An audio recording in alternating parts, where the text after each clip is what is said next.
ব্যবসায়ী, ধরুন আমি আপনাকে বললাম কাল সকাল ভোরে 5টায় একটা ব্যবসার ডিল আছে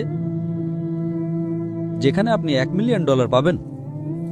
আপনি কি সেই ডিলে যাবেন? আপনি বললেন হ্যাঁ, কিন্তু আপনি তো সকালে উঠতে পারেন না। না না না, $1 মিলিয়ন জন্য আমি ঘুমাবই না।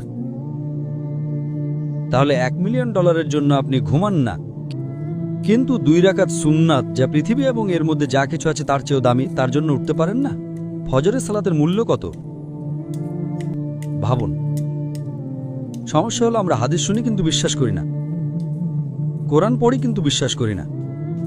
আল্লাহ বলেছেন,